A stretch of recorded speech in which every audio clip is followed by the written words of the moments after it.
Kaip man sekėsi kurti video su H5P. Šis darbas kurti interaktyvų video su H5P man buvo ne tik įdomi patirtis, bet ir tikras kūrybinis iššūkis. Iš pradžių atrodė, kad techninių dalykų bus daug ir jie gali būti sudėtingi, bet žingsnis po žingsnio viskas tapo aiškiau ir procesas pradėjo ne tik duoti rezultatų, bet ir teikti malonumą. Pradžia nebuvo lengva, nes su H5P iki tol nebuvau dirbusi.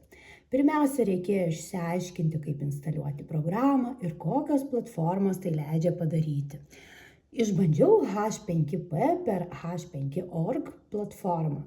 Įdiegimas reikalavo šiek tiek laiko, bet radus instrukcijas ir pavyzdžius, viskas pradėjo aiškėti.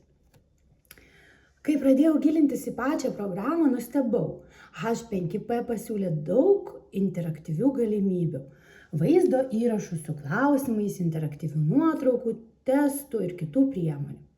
Pirmiausia, peržiūrėjau keletą pavyzdžių, tada pabandžiau pati įkelti nuotrauką, pridėti tekstą ir palaipsniui ėmiau kurti visą struktūrą. Šis darbas kurti interaktyvų video man buvo įdomi patirtis, bet ir tikras kūrybinis iššūkis. Norėjusi, kad video ne tik parodytų mūsų veiklas, bet ir perteiktų tą ypatingą atmosferą, kuri gyvena mūsų klasėje. Atrinkti nuotraukas buvo smagiausia, bet ir nelengva. Tiek daug gražių akimirkų, tiek daug vaikų šypsenų ir kūrybos. Stengiausi parinkti tas, kurios geriausiai atspindi mūsų kasdienybę, tikrumą, emociją ir bendrystę.